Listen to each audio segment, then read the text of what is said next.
Peace, peace. What's good? What's good? What's good? What's good, family? What's good? What's good?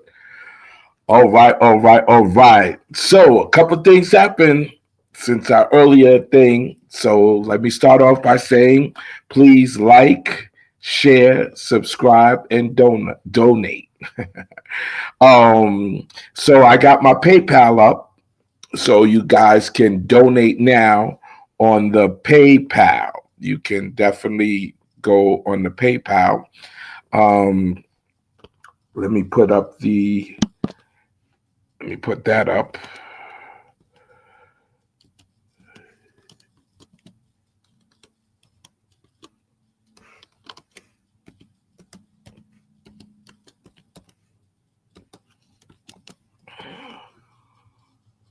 Okay. All right. All right. All right. There you go. There you go. That's my PayPal.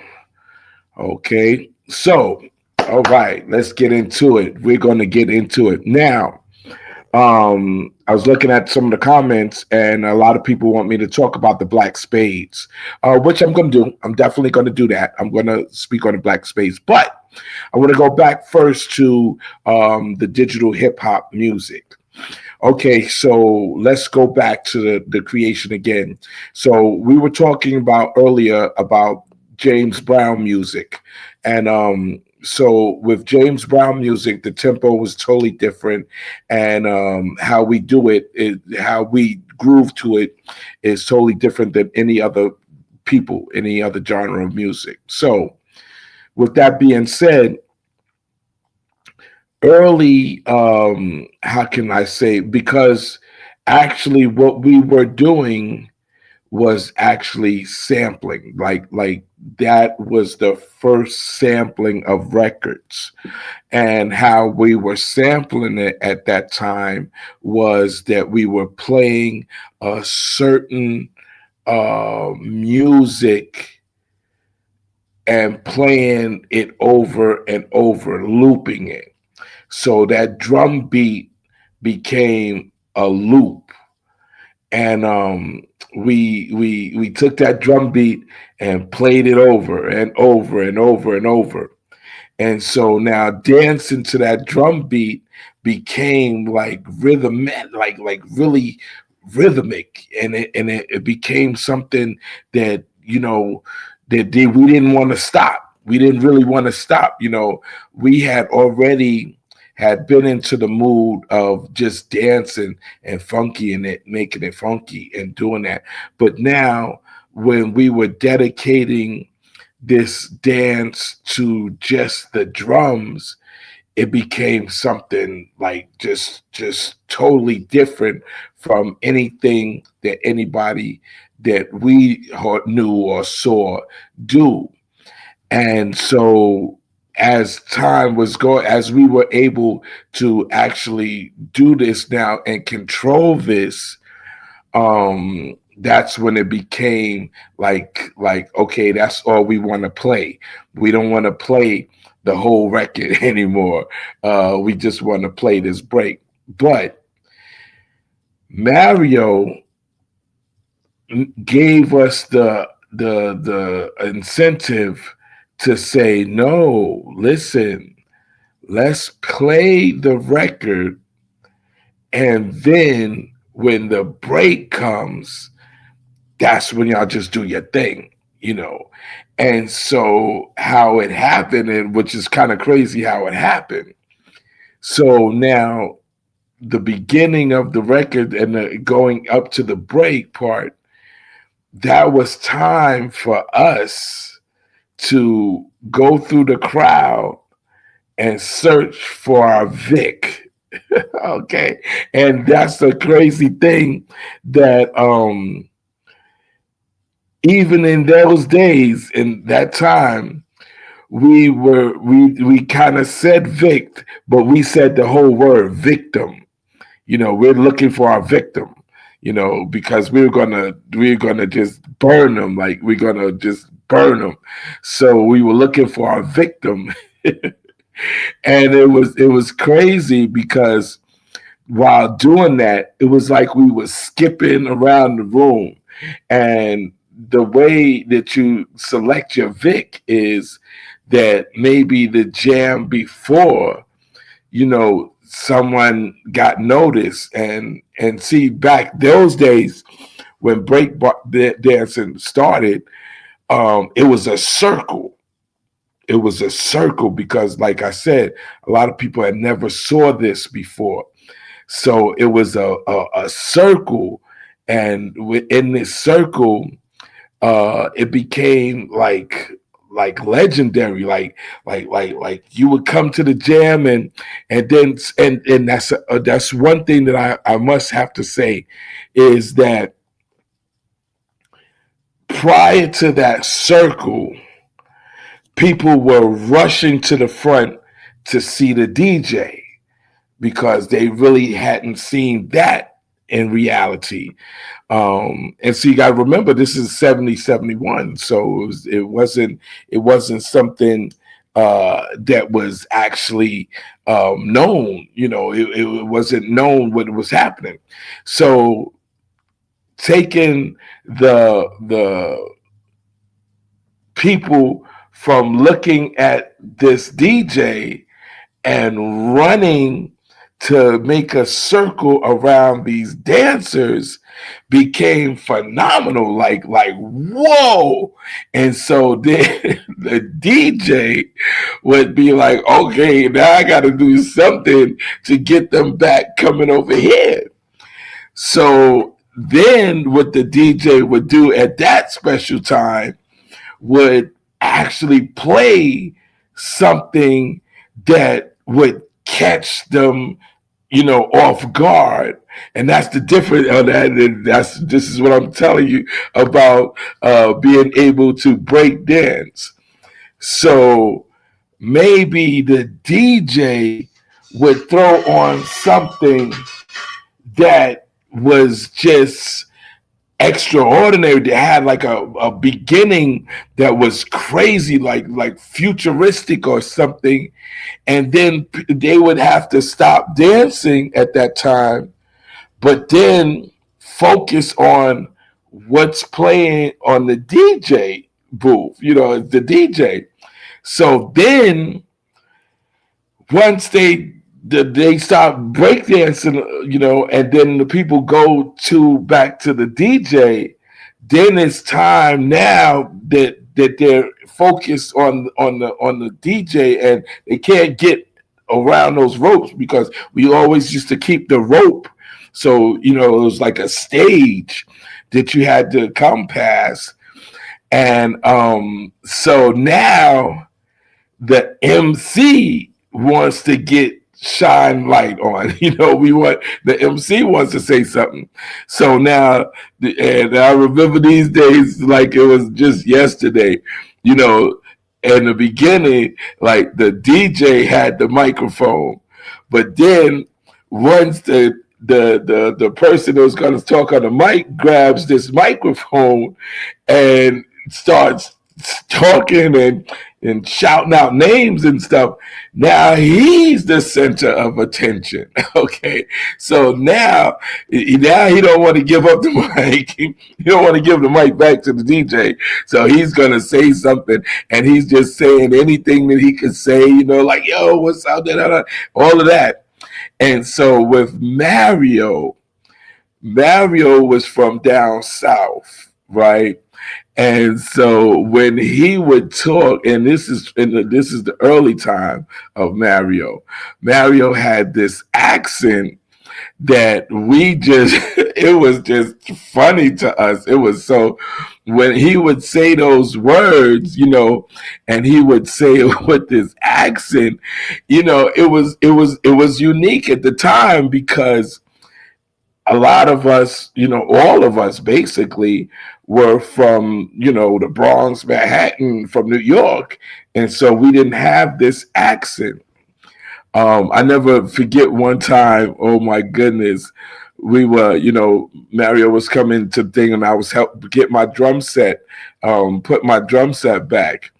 And so the lady had some fruit in this little basket thing that she was coming to put into the place where we were at, because they were going to have a party there, a birthday party. And so Mario said, "Let me get one of them oranges, right?" And I was like, "What the hell is he talking about?" He said, "Yeah, let me get an orange." And I'm like, "What the hell is he talking about?" But when he slowed it down, he was saying an orange, orange. One of the things that he used to say also, and people didn't really realize what he was saying. We called it sneakers, and he called it tennis shoes, and we. I was like, ain't nobody playing no tennis over here. What's a tennis shoe? And so those were some of the things that he brought from down south. So that's when we differentiated, like said that, okay, there's got to be somebody that's just gonna be on the mic, and now we're basically gonna need more than one mic, because like I said before, it was only one mic. And so if Mario had the mic, or if I had the mic or whatever, then somebody had to wait to get it, and then when they got it, they would get on there and say the stuff. Now, during this time, okay, and this is why, if anybody knows about the creation and how it started and how it evolved, they know that it would go three ways. Someone would be dancing, and that's when the crowd would go around that dancer. Somebody would be talking on the mic, and so they would rush up to the front so they could say their name on the mic and want to be in front of the mic. And then they would be looking at the DJ, because the DJ put on some music that they might not have heard before, or they heard it and it's really, really good. And so that's how the crowd moved. It was moving. So I look at things today, and I look at jams and concerts and stuff today, and you just have a MC just doing what he does and says that. So they kind of lost out on that whole show, in a sense. It was a show. And so that's why now when they do a concert, usually it's the singer or the MC, and then they have dancers. That what makes the show. That's what makes it show. With hip hop, back in the creation, you had to have all three. You had to have all three. And then as it evolved, you had to have all four. So you had to have the DJ, the MC, the dancer, and then the gear. Okay, so if you were gonna be somebody, that they wanted to see, you're gonna have the DJ, the MC, the dancer, and the gear. Okay, so that's how that happened. That's how it all evolved. Now, going back to what the digital music is, how I was talking about the James Brown sound. So if you notice today, like now, today, you don't have to have turntables. You really don't have to have a DJ. You don't have to have two records. You don't have to have a lot of things that the creation called for. And so now it became this digital music. And so I'm going to be honest with you. I think that when they introduce digital drum machines and music to hip hop, I hate to say it, but I believe that that was the end of a great era. I think that's when it became hip hop was not just the music and the style of it.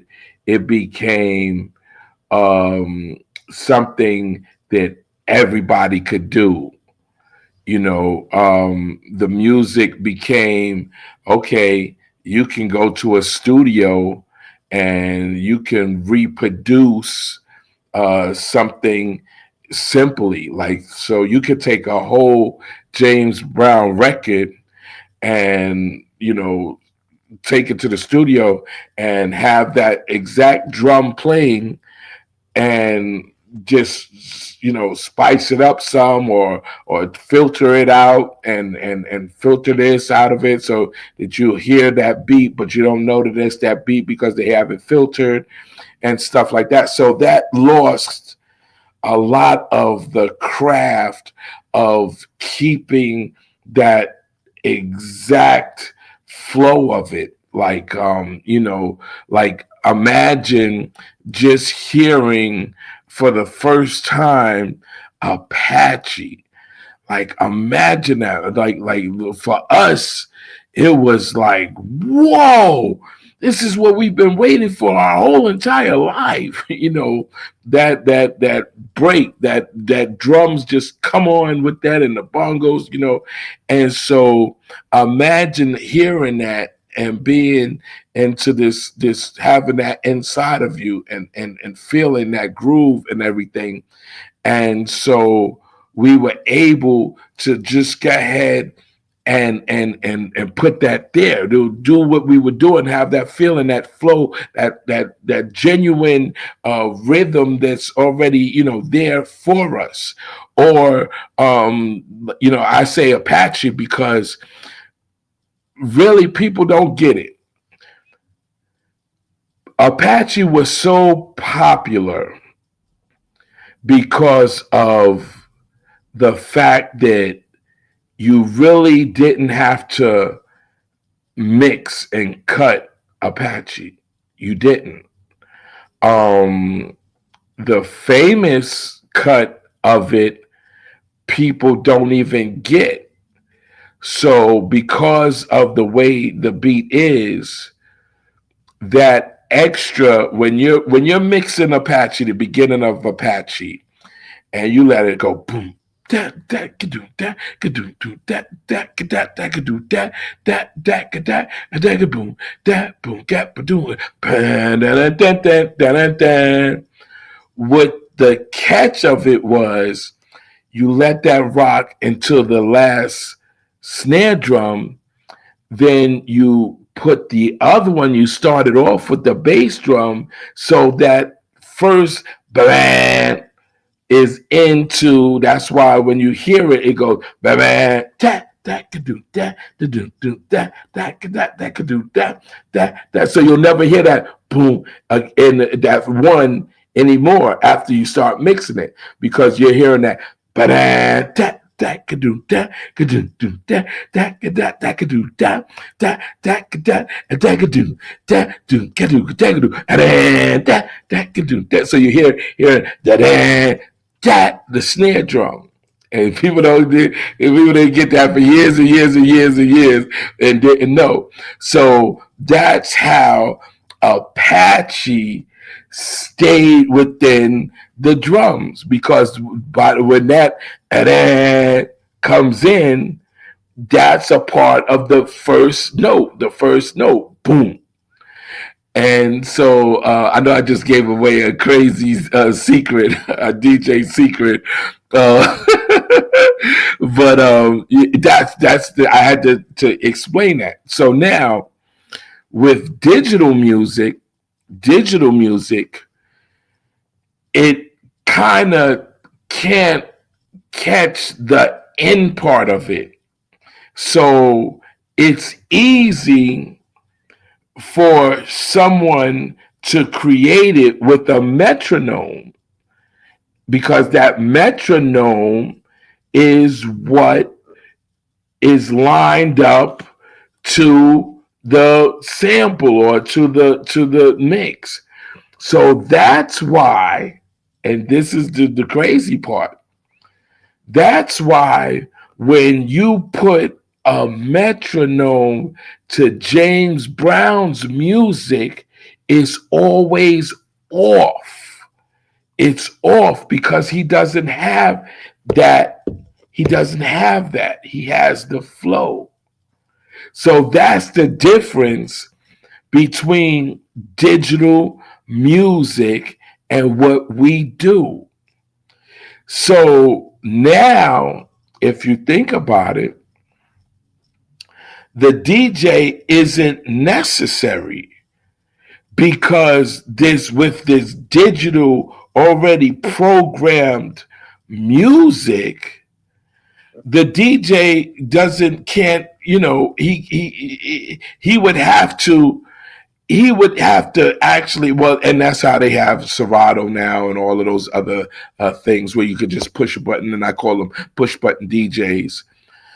Those rhythms now are basically just flatline. They're just flatline. There's no room to put that extra beat in, or that extra swing in, or whatever. So that's basically what cut out the DJ. Okay. So if you listen to the records of today and you match it up with the records of yesterday, it's going to be off. It's going to be off of sync, because those sounds, you're not going to be able to match up with this metronome. Okay, that's number one. Number two is that back in the days, the drummer would call out the time. So he go 1, 2, 3, 4, boom, boom, dance, whatever. Now that metronome that is here it's not a 1 and a 2. It's just 1, 2, 3, 4. And that's the difference between the digital and the not analog, if you want to call it. That's the difference. Okay. So going back, because I wasn't gonna say it, but I'm not. I had to. It makes sense to say it now. Okay, so when you look at a group of people, I'm not even going to say the groups or whatever. When you look at the group of people that don't have that certain rhythm to them, then that changes the whole sequence of movement. That's what changes the sequence of movement. So, like I said, and which I wanted you guys to be able to comment and understand what I'm talking about when I say, when you look at them breakdance and look at us.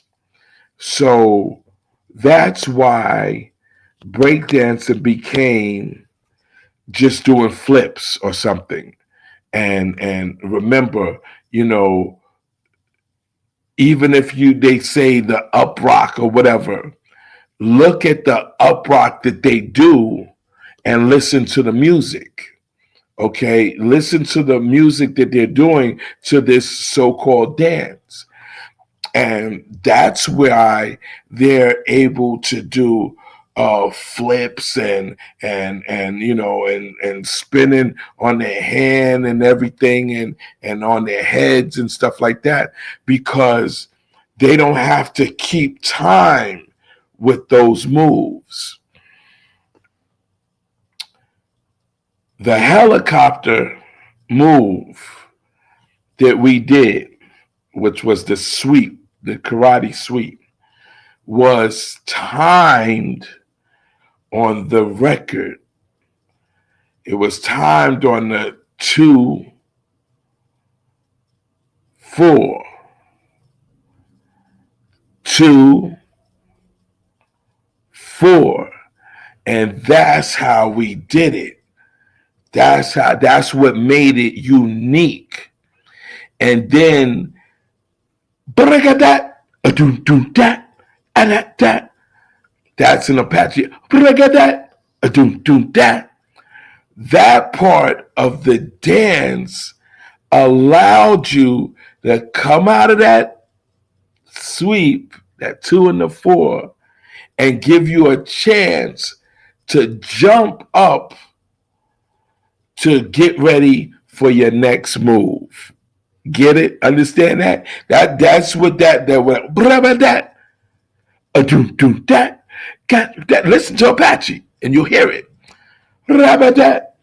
So that rabadat is when you're coming out of the motion, you're coming out of that into your stance to where you can go to such and such. All right. Now, this is the thing that you guys is gonna just really wild out. So, what was the B-boy stand used for? A lot of people think that it was the gods and that's where it came from. I have a different opinion on it because, like I said, I was there. What that B-boy stand was for us was to come out of the helicopter, right? And because now you got to catch your balance. Remember, this is a forward motion thing, so it's off for balance. So coming out of the helicopter, you're somewhat going to be up in the air a little bit and then stand down. So when you stand down like this. And then the second move is bam. Put your hand in their face. Okay. Now, this is a trick that is done in boxing. This is a trick that is done in basketball. I'm giving these jewels away. It's a terrible, terrible thing. But in basketball, right, if you see someone that's going to take this shot, and you do this, and they can't see, that's the trick. So people be thinking that you're going like this or whatever, but you're really trying to put your hand in the way for them to see. The same thing would do in boxing. So if they can't see, they got to move their head over to exactly the place where you're going to hit. So you take that. So the stand, the B-boy stand was for you to get your balance, number one, put your hand in their face, number two, and prepare to catch up with the beat and do the rest of the dance and the rocking, okay? And that's just simple, and that's it. Now, where people get this whole what B-boy stands for wrong is this. When we, and I'm talking about Bronxdale, when we decided to, because before Cruz and before saying, that this part of this or whatever, we incorporated what we were doing as Bronxdale. That's it. Anybody that's from Bronxdale back in those days know that we were Bronxdale. When we had the basketball team, we was Bronxdale Panthers. We was always Bronxdale. We were Black Spades. We were Baby Spades. So the B was very, very popular at this time and in the growth of creation. So if somebody asks you, one of us or whatever, where we were from, it's Bronxdale, boy. Bronxdale, boy. That's where we from. We from Bronxdale, boy. And that stuck with what we was doing. So remember, and this is facts. Remember the stand that I was telling you about, the how you get up, boom, and you put your hand. If somebody was from somewhere else and you jump up and do the stand, bam, and you say, Bronxdale boy, Bronxdale boy, that's you won it. No matter if you was dancing whack or nothing. At the end of your get down and come back up and you said Bronxdale boy in they face, that was it. And so they shortened it and said B-boy. But it's Bronxdale boy. It's Bronxdale boy. And that's it. There's no other making it up or saying that. No, that's been since way back. And that's why a lot of times people get, I guess, so caught up, can I say, caught up with terms that they say came from a certain way, right? I just am hearing about now that someone wants to coin the word boogie down Bronx, which, listen, you know, in the creation of hip hop, I don't remember anybody saying it. I'm be honest with you. Later on, though, I remember, from what I remember, boogie was, you know, just like, that's the disco era, to be honest.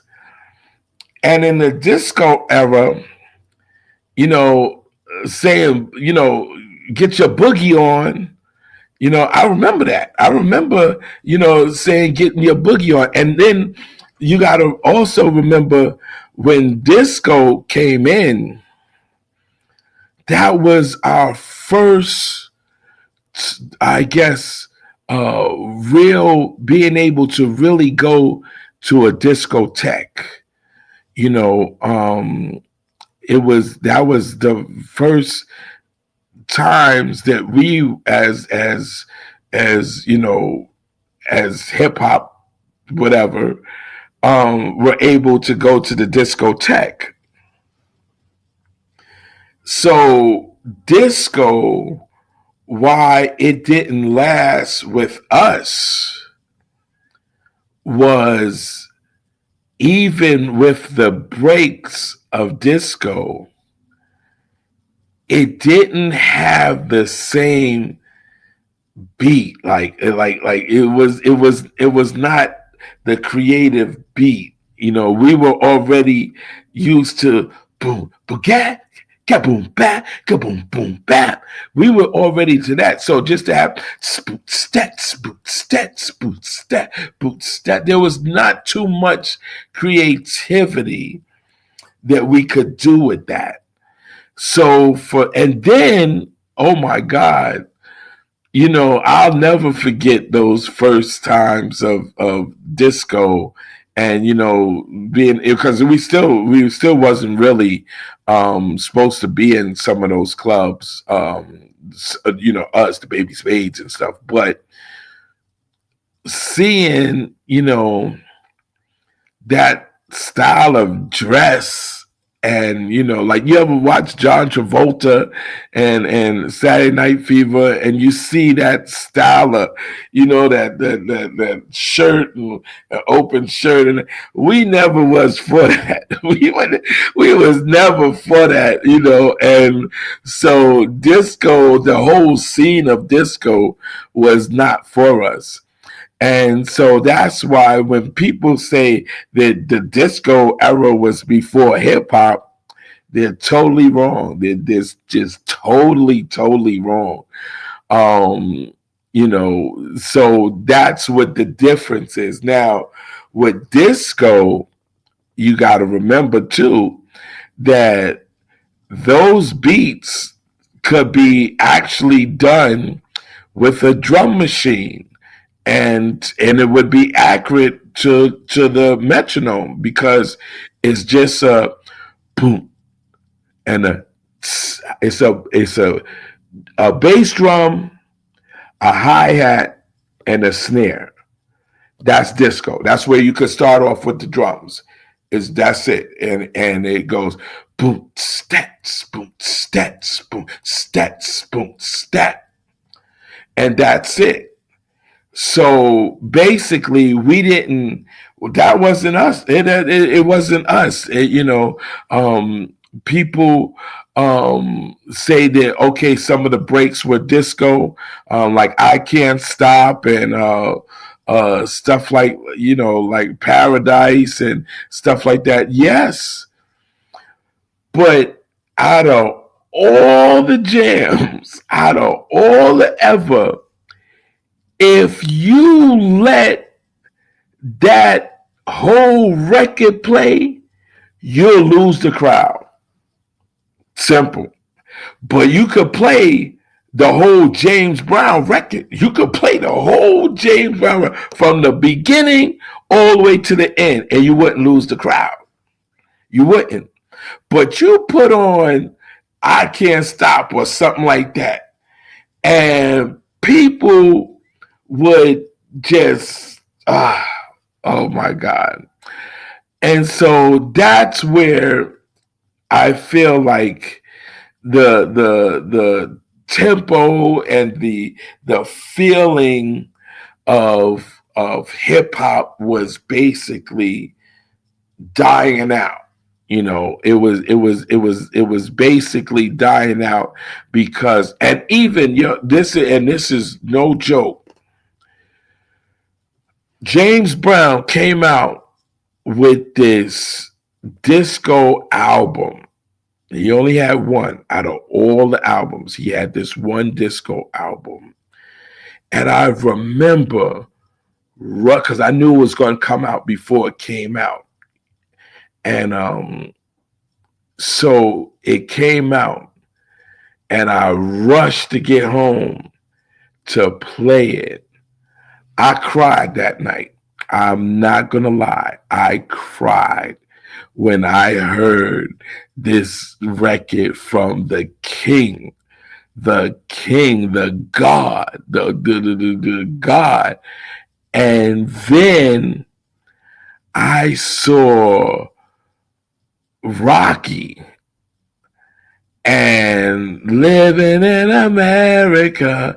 And did you see them on stage? You saw them on stage, and they looked just, oh my God, they had these wigs on and these tight suits on, and oh God, it just hurt my heart. Like, it just hurt my heart. So when that era, like I said, when that era, came to us, people thought that it was going to be so cool. But I was one of those people that had the sign up saying, disco sucks. Disco sucks, I was definitely one with those signs. Disco sucks. Disco sucks, And so that's why, because disco music, digital music, did not have the syncopation in it, and it didn't have our feel. It didn't have our feel. Really, it didn't. Um, a lot of people say that there was a lot of R&B songs that were considered disco. Um, I can go back and I could say that those records usually, see, disco is just straight, the whole record straight. But if you listen, go back and listen to those records, they did have somewhat of a change up. And so even if it was the boom boom boom boom doom doom doom doom doom doom doom doom, MFSB, boom boom boom boom boom boom boom. Okay, so that just that little change up, was it enough to say that, okay, this is not just a straight boom stats boom stats boom stats boom stat. Okay, so that was is what incorporate this disco sound. It was the bass drum, the hi hat, and the snare drum. Okay, so now what does that do for the people that actually do that, actually have that need that 1 2 1 2 1 2 1 2? Those people that actually did that are the ones that couldn't get the feelings that we had, and that's just point blank period. If you take them and they dance to that, but then you put on, a funk song or something, then they couldn't hold water to it. They couldn't, because that groove is just totally different from that. I want to take a couple of comments because I know the comments is going crazy or whatever, but also what I want to tell you is what the Black Spades had to do with what we were bringing out. Okay. A lot of people think that, you know, the Black Spades were just this gang and don't know what the culture of it is that has to do with hip hop. They don't know what the connection of it is. One thing that I could say about the Black Spades was free spirit and the notion that they didn't care what other people thought. See, even till today, a lot of times people just go with the in crowd, the Joneses, as we used to say back in the days. So if your team, or if you don't even might not even have a team, but if the Knicks is winning and people are saying, go Knicks, go Knicks, go Knicks, you'll stand there and say, go Knicks, go Knicks, go Knicks. But the diehard fan, when the Knicks are losing, they'll be like, "Oh, that's still my Knicks." But the wannabe one will say, "Knicks is whack. I never liked the Knicks. I'll never do that." And that's, believe it or not, that's what these people do. This is what a lot of these people do today. They're jock riders. They're followers. They're not doers. And I think that's what the Spades were. The Spades set the coolness. They didn't wait for someone to say that this is cool. They set the coolness, and that's a lot of reason why for us that we wanted to do everything, better. Like, okay, so if one of my boys got the regular black British Walkers, then I'm gonna go get the blue ones. If somebody go gets the blue ones, then I'm going to go get the burgundy ones, and so on and so on and so on and so on. When the two tones came out, then I was going to, if somebody got the black with the gray, then I'm going to get the black with something else, or the gray with the black, or and so on and so on and so on. So I think that the reason why hip hop is what it is today is because hip hop kind of sets the trends of other things, other music, other styles, other hipness, if you want to call it. And okay, let me they giving me that look like I didn't do no shout outs. Shout out Riri, moderate, definitely love, nothing but love. Avenge the ancestors, peace. What up, brother Phase and Room, peace. China Black, peace, definitely one love. Black men,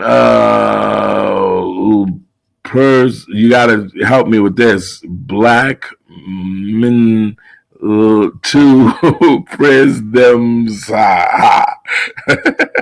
So I don't know. You show me how to say that, and I'll say it every time, okay? Because you're there with me, okay? And it says, "Blackum always praising the Most High." Peace. That's definite. That's definitely. People. Marvin. There's I gave you the bum beats, the Hotmail. So you said okay, Phase. I'm gonna try PayPal. Cool. Well, I'll check it out as soon as I finish this. Slapjaw, One Love Family. Grand. I don't see any first class citizen. Definitely peace. I don't see any questions. Um, I see Ill 110 says I used to do the helicopter move and combined it with a front flip to get back to my feet. My knees sure missed those days. Right. Do you remember that though? Do you remember? And this is how we had to practice in karate school. We would have to take our hands, go back, and bring our body all the way up. And by pushing our hands back, then the next move, what we would have to do is we would stand up straight, put our feet together, and then grab the back of our legs and pull our self to our nose would be inside the middle of our knees. Remember those moves? So doing that, and this is another thing that I wanted to show you guys about breakdancing.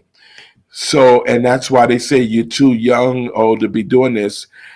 Back when it was created, we were doing karate and we were very, very flexible. And so some of the older kids, they really couldn't be as flexible as we were to do it. So when we were doing it, like I said, people were circling around us because we were so agile and were able to do so many, different moves, and doing this to the beat was very, very interesting. It was very, very interesting to see somebody doing these moves to the beat. So yes, and I totally agree with you. My knees sure missed the same thing. JG 11 piece. They turned word is born to word is born. Word is born to word is bond. Um, well, all I can say is that in the 70s, early 70s, um, well, Muslims were the basis of the Black Spades, and so a lot of our friends. That's why I didn't eat pork for since I was a kid.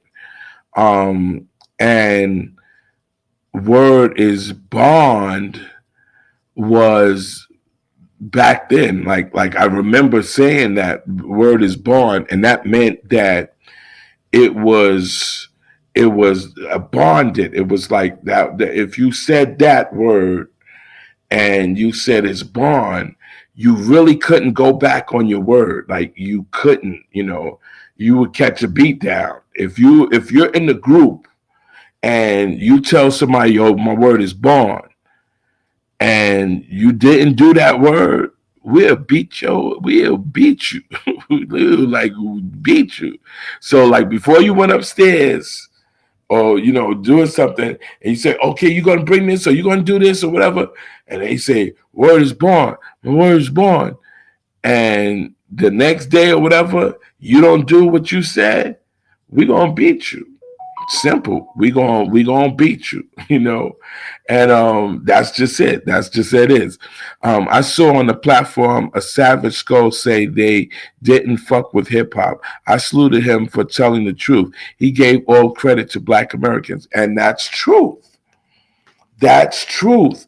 Not only the Savage Skulls, but the Savage Nomads, and there was a bunch of gangs that despise us as a people, like they just did, and that's because of their bringing and what I told you about how they came here and got rejected. I said this before, and the guy, the Spanish guy, the Puerto Rican guy said, no, that's for Mexicans. No, that's for a Mexican, when I said wetback. So if they was there, if they knew back in the 70s, pink people or us didn't know the difference between Dominican, Cuban, Mexican, Puerto Rican. We did not know the difference. So the sayings were, wetback and all kinds of, derogatory things. And like I said, if you saw a Spanish person, you would know that they couldn't fight and they would have knives. And so that's what they say. They say, oh, if you want a knife, ask a Puerto Rican for it, or ask Spanish somebody for it, and that's what we knew. That's what we grew up to know. So when they say, oh, they saying wetback is for Mexicans, that's now.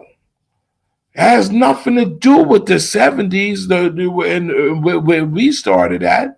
And we didn't know. So, we know that back then, we know that if Spanish people moved into the apartment or something, that they were going to have the whole apartment painted in totally different colors, and they were going to bring roaches. That's what we knew. And that's just pure fact. Y'all could get mad at me or whatever. We knew that if and it was going to smell like rice and beans and pork. Like, that's what we knew. We knew that if a Puerto Rican was in an apartment and you go to a Puerto Rican's house, you're going to see mad colors, right? And stuff, and you're gonna see a lot of Santa Maria stuff. Like you're gonna see those thick, the candles and the little statues of the queen, whatever, whoever, and that's what we saw, and roaches. And so that's what we knew. So our parents, and this is straight up, I guess they were racist too, but because our parents would say, if you go into Louis' house, or if you go into, one of their Carlos's house, You shake off your clothes before you come back in this house. And if y'all guys don't believe and hear that, you ask a person that grew up in the 70s and say that their parents said that if they went to a Puerto Rican's house. And that's just facts. That's just facts. That's not a lie. That's not something that I just made up. That's facts. So that's what. Oh God. Oh God. Marvin McKinley, what's good? What's good? And faster BPM. Okay, so I guess he's going back with the time. Yes, so that's what, just like with house music. House music starts at 120 BPMs. So yes, it's definitely faster BPMs. And people that don't know what BPMs means, it means beats per minute. Beats per minute. That's what he means. Faze, do you consider Soul Makusa disco? Oh, good question. I consider Soul Makusa funky disco, if you want to put it in a disco realm. But no, matter of fact, I take that back. I don't call it disco because it does not, if you listen to it, it does not have just a boom, tap. It has actual hi hat rhythm, boom, da, da, da, da, da, da. Okay, so that hi hat incorporates our swing, our Anna. Okay, that's what it incorporates, our Anna. So it's not just 1, 2, 3, 4. It's one and a two and a three and a four. So that hi hat and the maracas give it that Anna. So no, I do not consider Soul Makusa a disco record. Okay. Love is Dr. Love is the shit. Dr. Love, Dr. Love. Yeah. I would have to listen to Dr. Love again, but I think the commanding sound of Dr. Love is I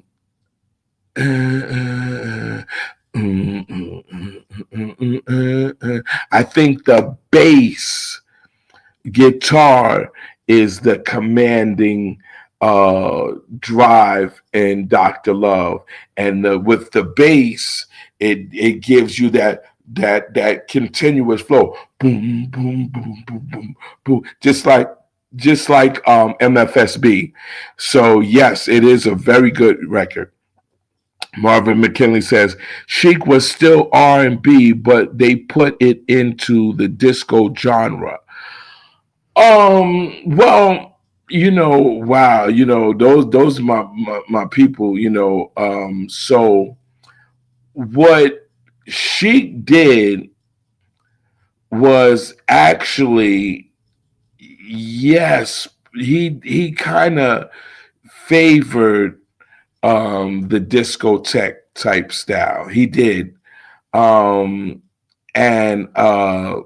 that, but like I said, the bass leads a lot of the drums, in a sense. So if you go back and listen to the record, good times to mm, mm, mm, mm, mm, mm, mm, mm, mm, mm, mm, mm, mm. So the bass drive is what drives that record, is the bass. And so the bass takes over the direction of the drums. So, just like I was telling you about the hi-hat with Soul Makusa, the bass line commands the timing. Okay, so within that baseline, boom, boom, boom, boom, boom, boom, boom, boom, boom, boom, gives you that flow. If you understand what I'm talking about, musicians know. Riri will tell you. Riri, ask Riri that. Riri will tell you about that bass. Okay.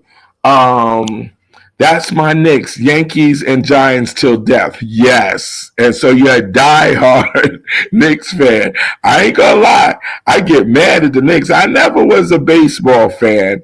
And the Giants I get mad at as well, but they're still always, to the end. Okay. I actually saw some modern break dancers were not even on beat for those first couple of steps that you do at the start. I'm a definitely hit PayPal. Cool, cool, yes, yes.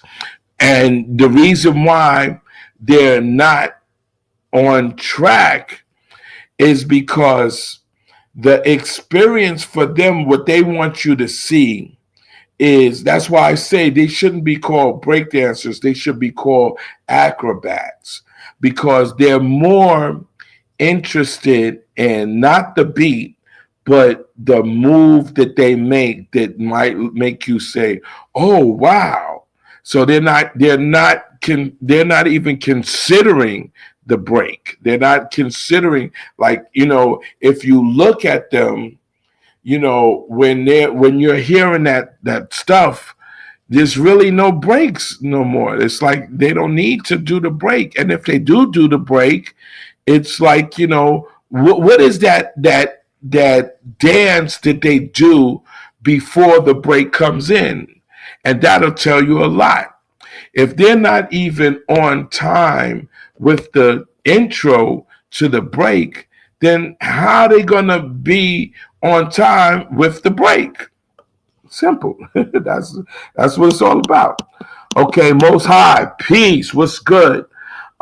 Jay Curtis, 3636. When the book coming out? Okay, so I'm glad you asked that. So what happened with the book was that, and I think I told you guys this.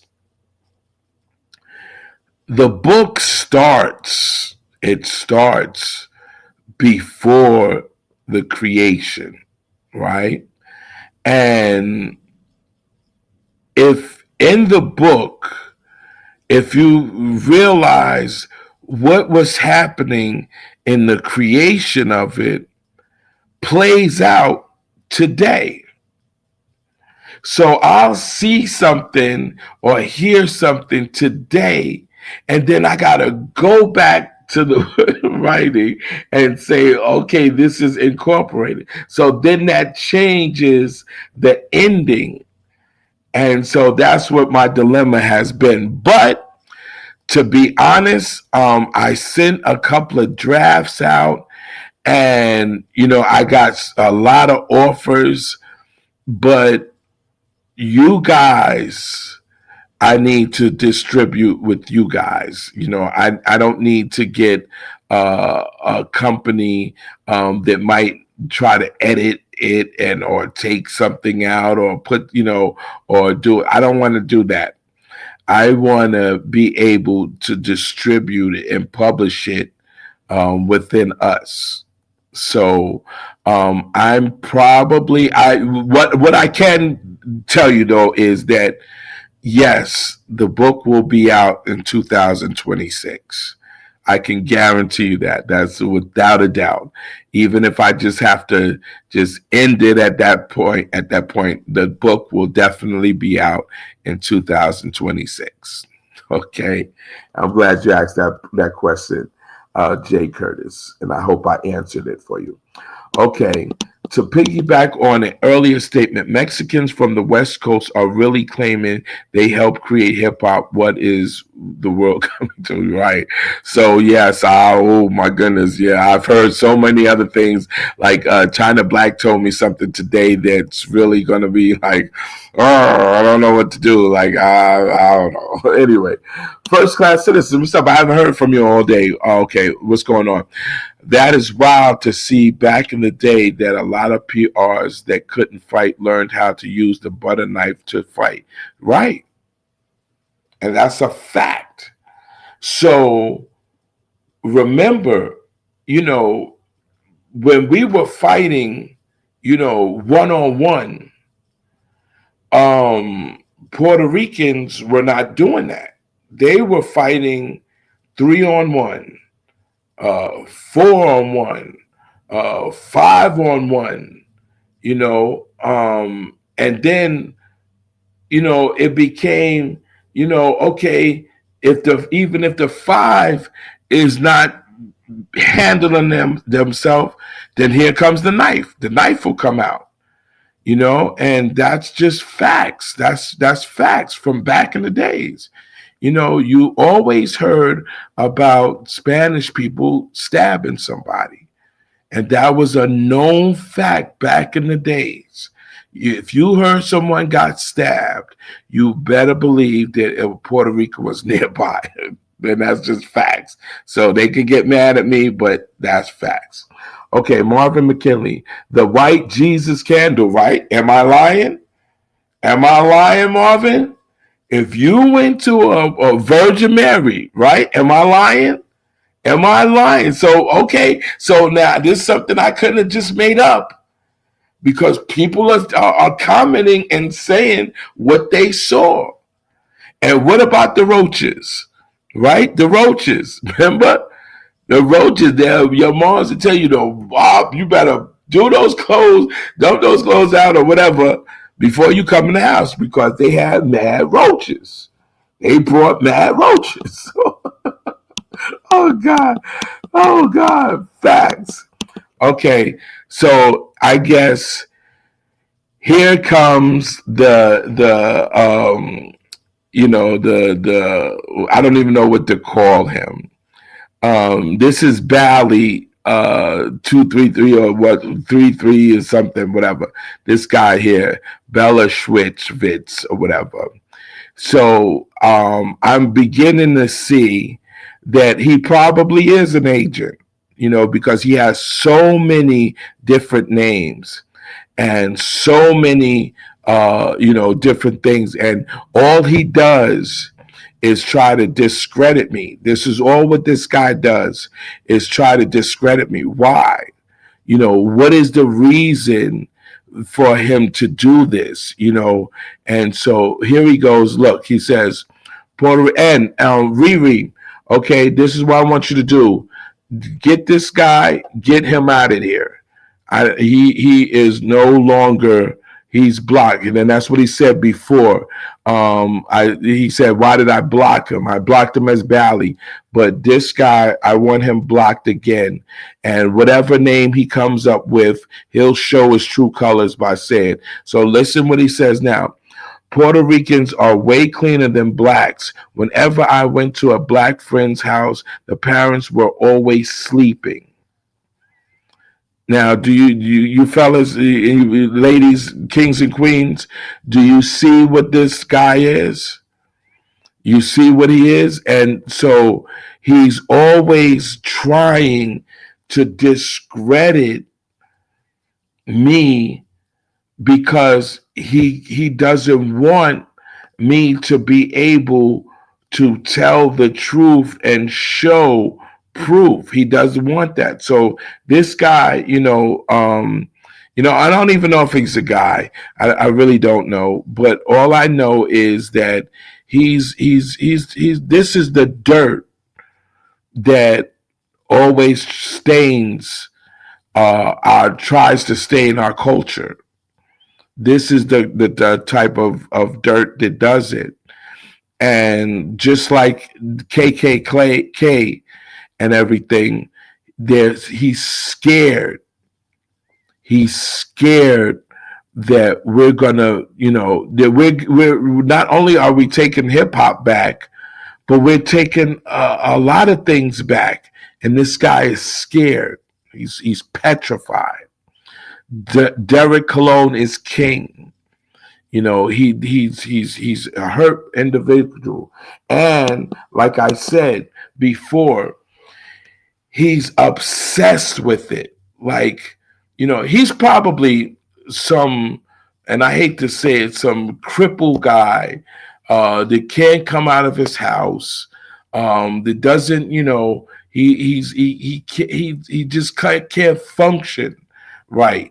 And so this is his way to get people to talk to him or say something to him. So now he'll go and he feels good that I brought up his comment, and that's what he is. So let's block him, get him out of here. He'll come up with a number name, but I just wanted you guys to see, this guy, what he does and how he does it. All right. So nothing else. I will not even say anything else to this guy, and I'll find out how to get him blocked.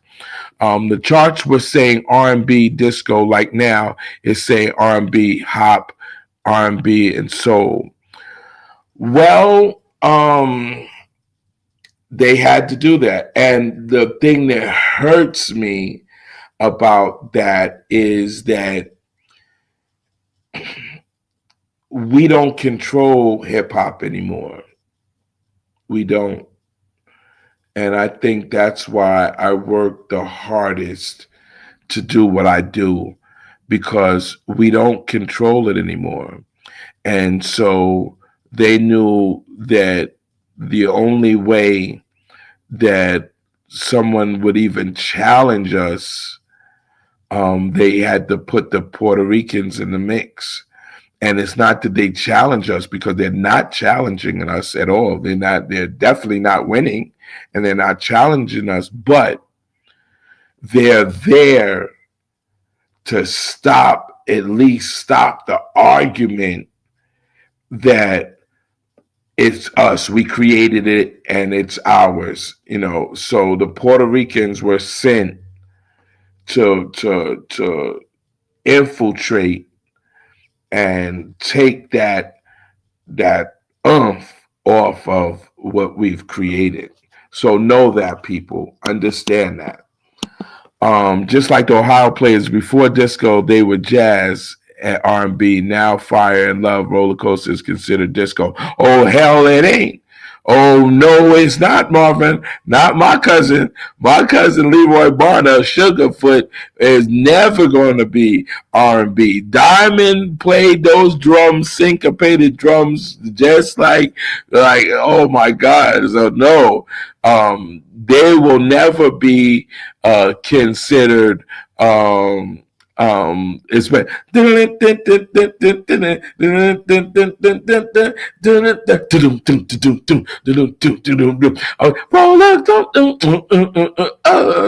say what? Roller coaster. That will never be disco. Okay, that is a syncopated beat, and and so so again, the lead guitar takes the lead, and it commands the record. It commands the groove. It commands the rhythms that come into it. You understand? So that's why it could never, ever be considered. And you said jazz and R&B, but Ohio players is the original funk. They're the original funk. Like, come on, they from Ohio. That's where you look them up and look where they practice. Like I said, that's my cousin. So I know I sat in with Diamond before and everything. And so they were funk. They did some kind of jazz, and I guess R&B, but they were funk, and they were, the Funkadelics played with the Ohio players before. And so yeah, I had to stop you on that one. Go Gadget. Thank you for sharing the wisdom. Yes, definitely. China Black says, "Yep." I wonder what she was saying "yep" to. I should have went back there and saw what China was saying "yep" to. And Marvin McKinley said "facts." So I guess it was something good. We call Puerto Ricans Germans because they love those knives. Yes. facts. Marvin says I'm 66 phase. Oh, Marvin is, he knows. So Marvin, you know, at being 66, that the time of funk and syncopation, that music was lost as soon as the drum machine was implemented into our music.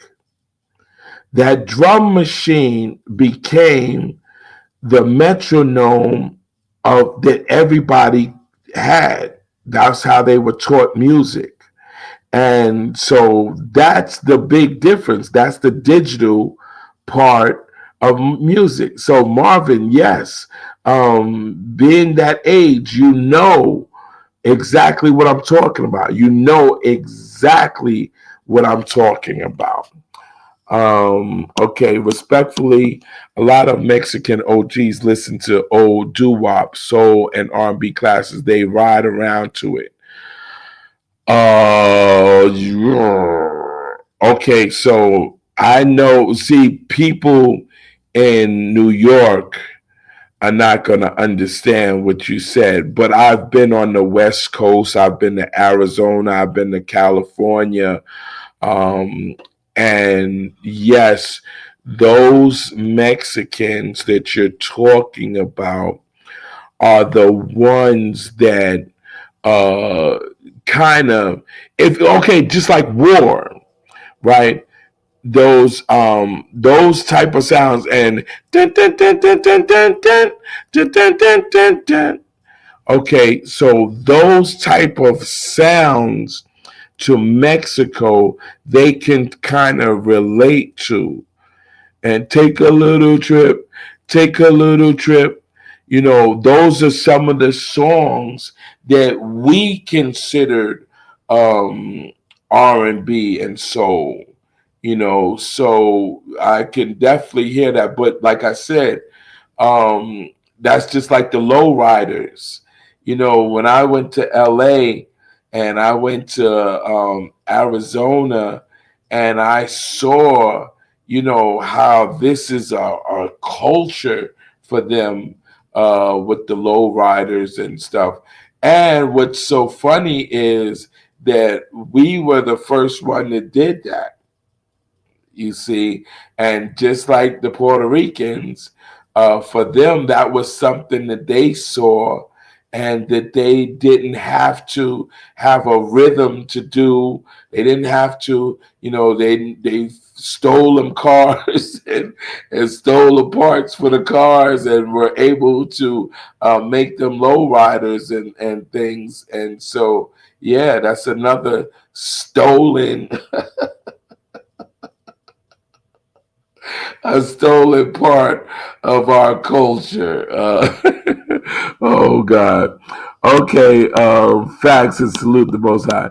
Okay, it's still juice. What up, Faye? Shouts from Toronto. See, and this is what I'm saying. So all across the country, all around the world, people are tuning in and listening to the truth.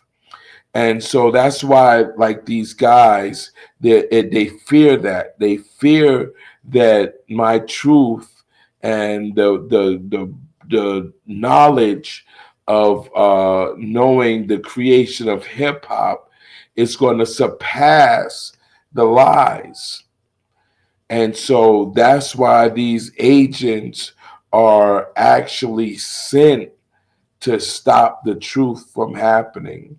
And that's why I get shadow banned and all of that stuff, because they don't want us to know. Imagine if the next generation finds out that hip hop was created by us and they're a part of us. That would ruin everything for them.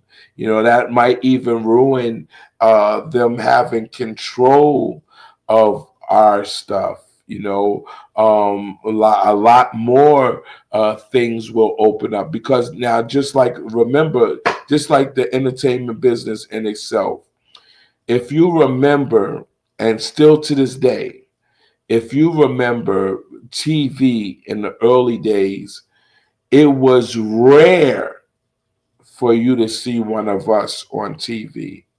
And I guarantee you, if you saw one of us on TV, you were going to see 20 of them, pink people I'm talking about. And so as time goes by, there's so many movies and shows that you could see just pink people, not one brown person, not one of us, not one Freedman at all.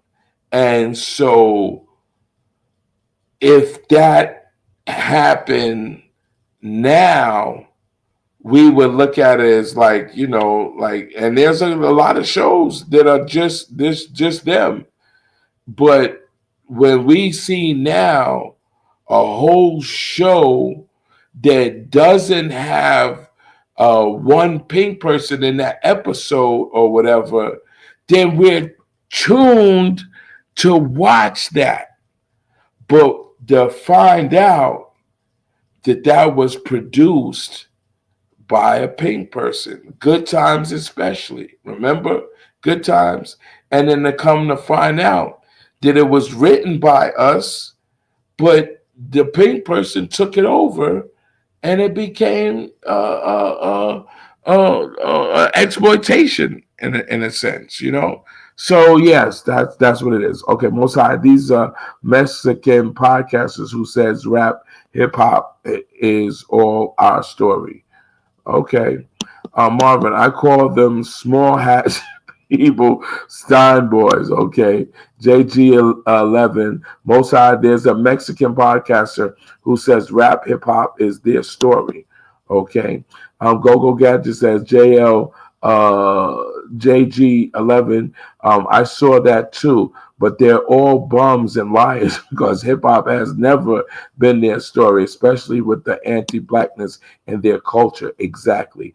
China Black, Ohio Players album covers was loved by no baby. Yeah, buddy.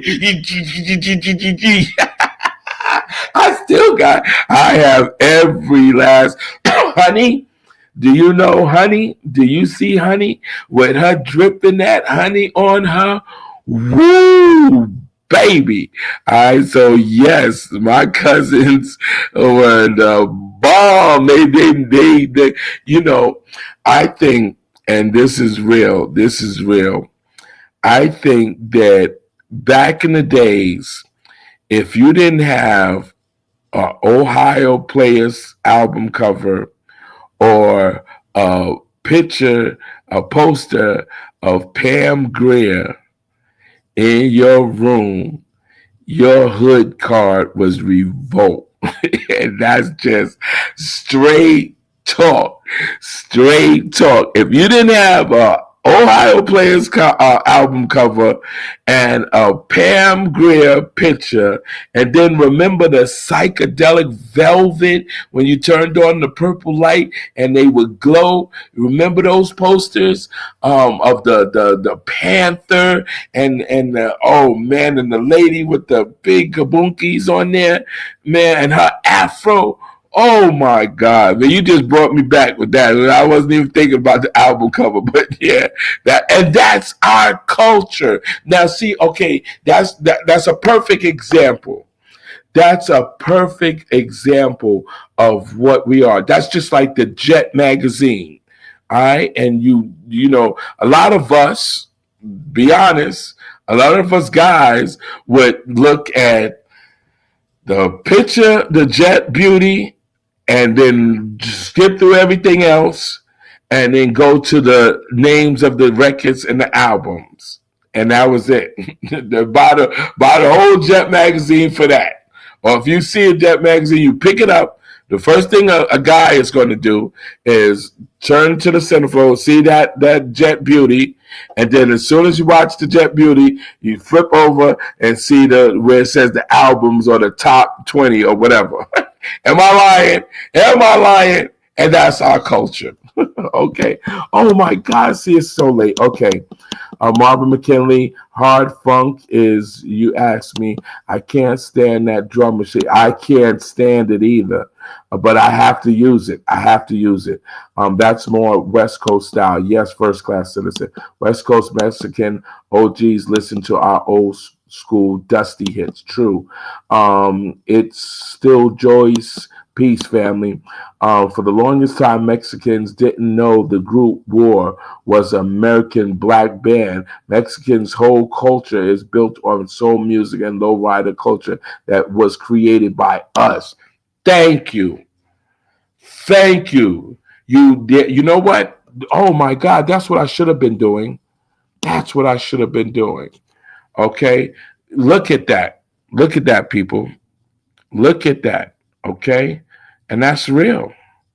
That's 100% real. I should have been doing this, but I just was so into everything else. Okay. Except the dude who played the harmonica. Okay. Um, they're still trying extremely hard to push the Cool Herc taught everyone hip hop from Jamaica culture narrative. Okay, so go gadget. Let's think about that. Probably going to get in so much from going over like this, but anyway, but what in Jamaican culture was not taken from American culture? Just name one thing. So, how did it become that Herc came from Jamaica with his high waters, his cowboy boots, and which was called roach killers, and his long collar that came down to here? Okay, what about that culture created hip hop? Think about it. Think about it. Imagine us wearing high waters, cowboy boots, and a long collar shirt and a cowboy hat to a jam. Imagine that. Imagine what you would get, how they would talk about you from here to eternity if you wore that to a hip hop jam. Okay, imagine that. So now, how could his culture start hip hop? It's impossible. Impossible. Okay. Let's go to, just so you know, family, the message is loud and clear. The reason question is, why is it so hard to give black people their props? I need answer. Well, you got to think about it. You really got to think about it. If they give us our props, right, and they tell us, everybody knows, okay, look, we created this, we created that, we did this, we did that, they would lose their hold on us. They would. Religion wouldn't matter. Style wouldn't matter. Land wouldn't matter. It wouldn't. And so these are the holds that they have on us. You see, these record companies, no matter who the artist is, the record company's the ones getting the real money, no matter who it is. Land, no matter where you live at or whatever, they have a bigger part of that land mass than we do. food, everything, food. Um, they corner the market by giving us seedless grapes and seedless oranges and seedless watermelons. They had to do the watermelon. That was the first thing that they did, was make a seedless watermelon. And so now with a seedless watermelon, you can't take a seed and go in your backyard, if you have a backyard, and plant it and grow more watermelons. You know, you have to go to the store, which is owned by them, and buy. So they cornered the market. And that's what's happening. See, that's a whole different. Let me get out of that now because I'm not gonna go there. I already went way over time. Okay. I think I can't. Okay. Wait a minute. Okay. So China Black says, yes, I remember those velvet posters and hanging the pictures out of Right On magazine on the walls. Right. I didn't even remember Right On magazine, but that Right On magazine was what other, and I think, see, this is what my thing, right? We want stuff to go out, we do, but who is it going out to? With this hip hop, right? Look who was able to find out about it. And what did they do? They took it over. When it was in the hood, they didn't know about it. They didn't. And so with Soul Train, with Right On, with Jet Magazine, they were able to be in the comforts of their own home and get a taste of our culture. Serious. Look at everything that they stole from us. Okay? Fried chicken. You go now down south and even in Harlem. You go to a soul food place, and if it's not ran by Jamaicans, it's ran by Chinese. Go figure. And that's facts. That's facts.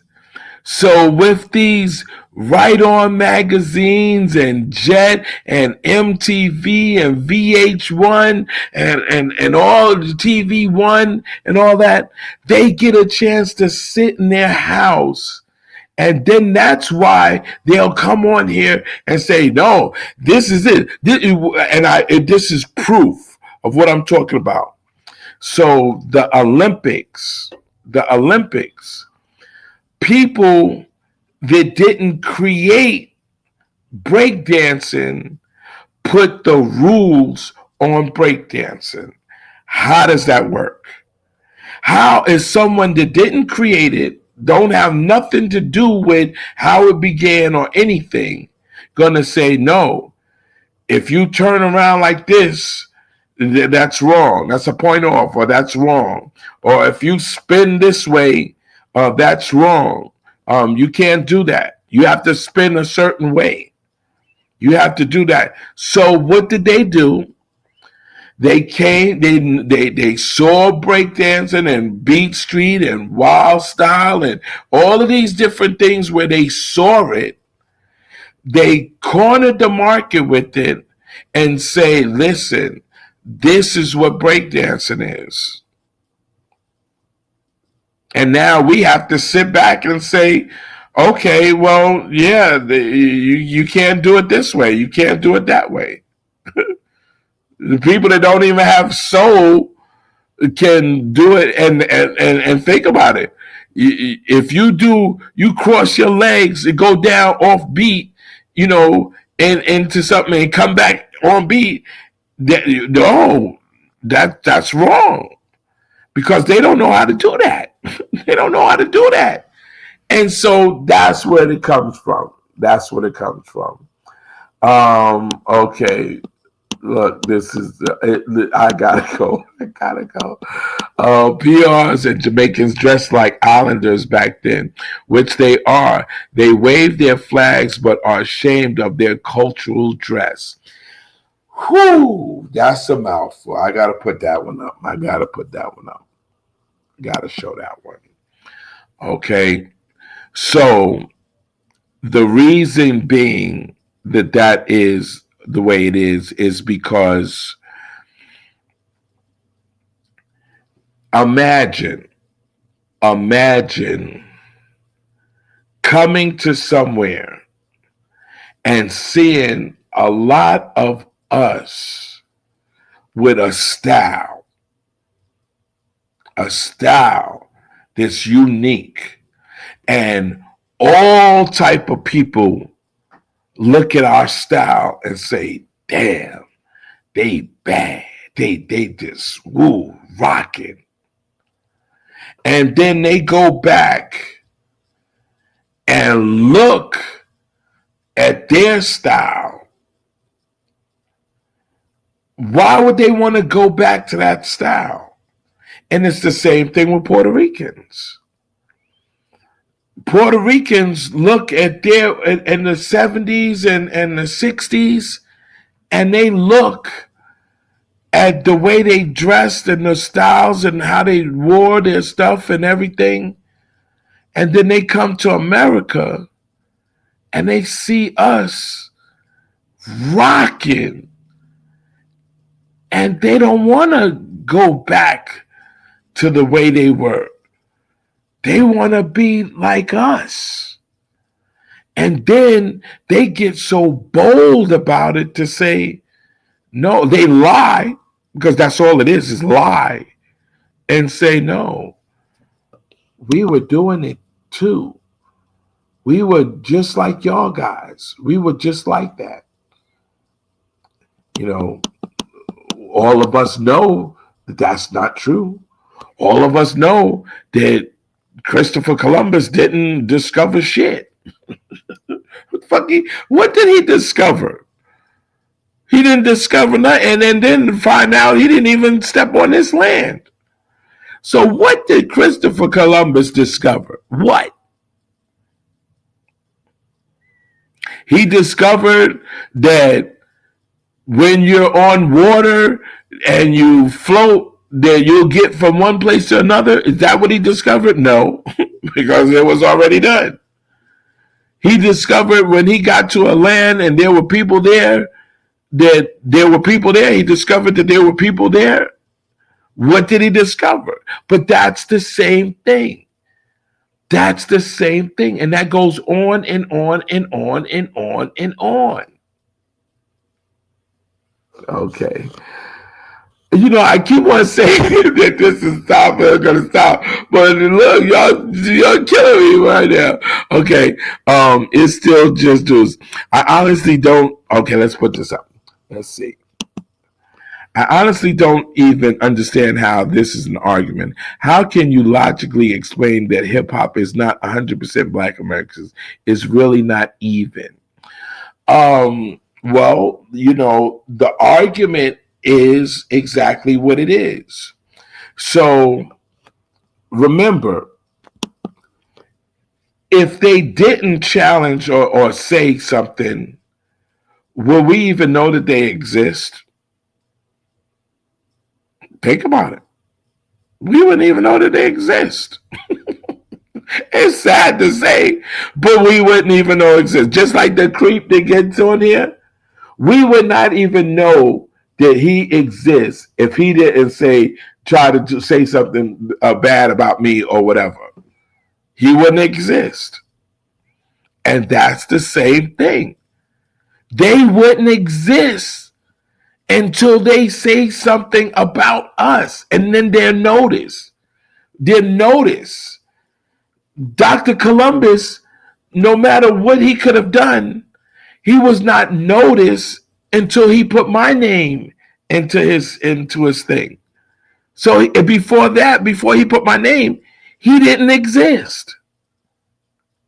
You get it? You get the concept?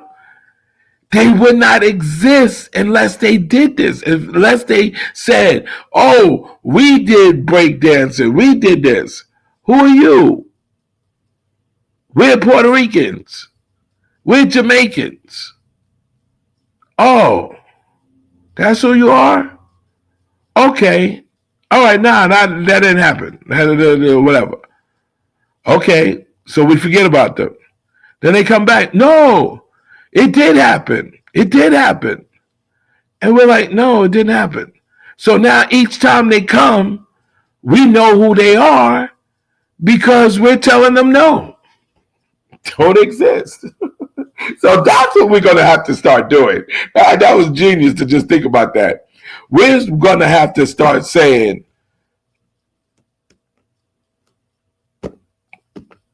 and that's it. And that's it. We're going to start. And so maybe at that point, they'll be like, well, wait a minute. If it doesn't matter to them, then why should it matter to anybody else? Because what matters to us is what matters. It doesn't matter. If we stop and just say, look, okay, nothing. Who? There's no argument. There's no nothing. Then they would cease to exist. So that's what I think that's going to be the new policy. When they come on or whatever, and I don't say nothing or whatever, then they cease to exist. Oh my God. I just thought about that. That's groovy. That's really great. Okay. Okay, I had the day called breakdancing nowadays. No time, no rhythm. Okay, well, that's going back to go back. Okay, so now let me just get up out of here because I've been off here almost 2 hours. Dr. C was straight up clout chasing when he brought your name, Cool DJ Phase. Thank you, first class citizen. Thank you. That's exactly what I was trying to say. So listen. Riri put up the new face PayPal. It's up there. I didn't hear any notifications though for the PayPal, and I didn't hear any notifications for the Cash App. So obviously somebody's not doing something. We should start claiming what they actually created so they know how it feels. Maybe then they will appreciate what they did. Now I'm gonna put this up for one reason. I'm going to put this up for one reason, China Black. And the reason that I'm putting this up, because you said we should start claiming what they actually created. So I'm not going to claim roaches. I'm not going to claim hot waters. I'm not. I'm not. I refuse to. So what else? What tell me? What are these things that they claim? Okay, I'm gonna wait, China. Okay, that's what I'm gonna wait for. I'm gonna wait before I leave. I want you to list some of the things that they actually created. Okay, I'll wait. This will make me wait. Okay, this will, the fellas and every women. Let's wait for China Black to list the things that they created. Okay. When I see you, I'm putting hands on you. Good. No, you're not. I was saying on here, your mother is a piece of whatever. You know, your whole family is. Oh God, so like I said, that's how they exist. They say things, so we'll look at their name, and so they exist, and they feel like they'll exist behind that. You see what I'm saying? And so that's what we have to do. We have to just let them cease to exist, and they will cease to exist. Okay, that's what we're gonna have to start doing with them. Okay. Oh God, it's so funny that we say that now. Um, they never, they never are able to do anything without us. Do you notice that? And I know this turned into a thing about Puerto Ricans and Jamaicans, but so much thing reggae. You gotta be kidding. First of all, they will tell you that they imitated, they did covers of our music. That's number one. The bass lines that they use were basically rhythms that were drums were taken out of. So what reggae became was, it was something where the bass, instead of having the drums that were the lead of it, they were basically using the bass guitar for it. So now in our generations now, it's like when we hear that 808 bass, that 808 bass is commanding the sound that would have been drums. So reggae is basically stripped of the drums, which is our flow, right? To the bass commands it. And musicians, right, can agree with me on that. You can ask a musician that's why it happens, because they create this rhythm with. But if you listen to all reggae music, it's still somewhat at of a, like, don't even acknowledge him. He's nobody. He don't acknowledge him at all. This is why he's there. He's an agent, and he's trying to distract us. He's trying to be a part. He's trying to be noticed. That's what he wants. He wants us. He wants the attention. So he's non-existent. If you could block him, please block him. I got to find out how I can block him, and we're gonna block him. Matter of fact, let me see. Let me see something. Let me see. Yeah, you have to block him. You have to block him. No, don't acknowledge him. Please don't acknowledge him. He's really, let me see. I'll find out. We'll find out how to block this guy. But as soon as we block him, he's going to come up with another name. He's going to come up with another name. He's Bally. If you other his other name, one of his other names is Bally, Balle. So back to what I was saying. So that reggae, there you go. Good. There you go.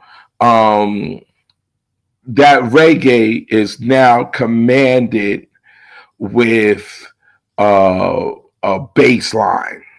And so the drums were taken out of that to become the driving substance. Okay. All right, guys. Thank you. It's been another banger. I enjoyed yourself so much. Look, I'm just short of 2 hours. I don't know how you guys do this. Oh, God. People like Dr. Cologne are using Cindy's birthday party as the origin of hip hop by saying that Herc created the merry-go-round technique, even though I believe others used it before Herc. Herc's, see how y'all dragged me back into it? Okay, I'm going to tell you people. I'm going to tell you people straight up. Y'all can get mad all you want to. Herc cannot DJ. Never could. Never could cut. Never could do nothing and technical skills of Herc. He could never. So what the merry-go-round for Herc is that you play a long break record like Apache, and then you put on a James Brown record that has a long break because he can't catch it. You never heard Herc catch up the beginning of Apache. Never.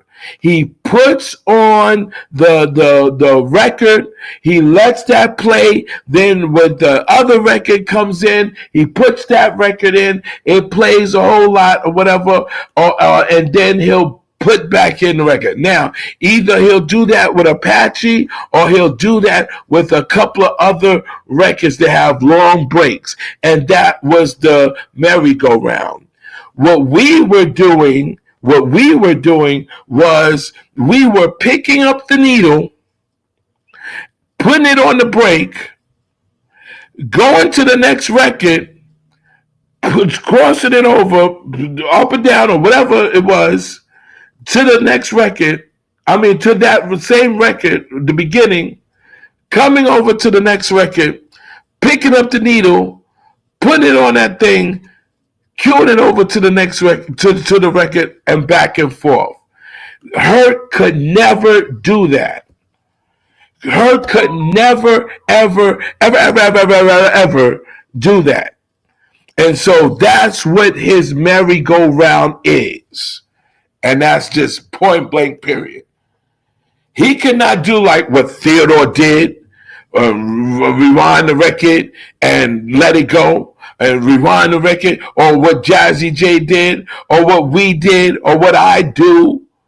He could never do that. Herc could never do that. So that's where the merry-go-round is.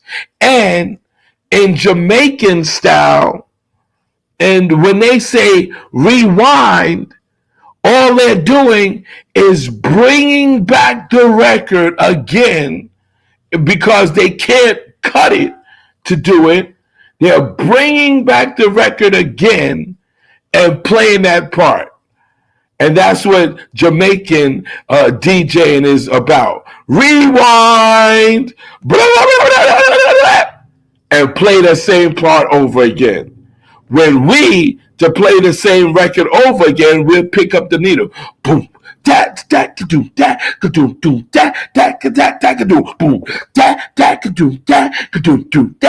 do that. That's our merry-go-round. All right, facts. Facts. So all that merry-go-round garbage for those people that can't get down like we get down. Point blank, period. All right? Point blank, period. They're gonna be so mad at me right now. they are gonna be just so mad at me right now for exposing that. But I had to do it. I had to do it. So I love you guys. I love you guys. I love you guys.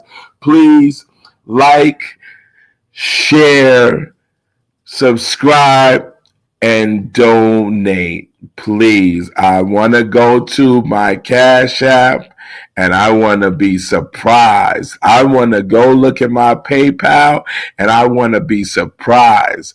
I stayed on here for 2 hours dropping jewels. So I want to be surprised, people. Surprise me.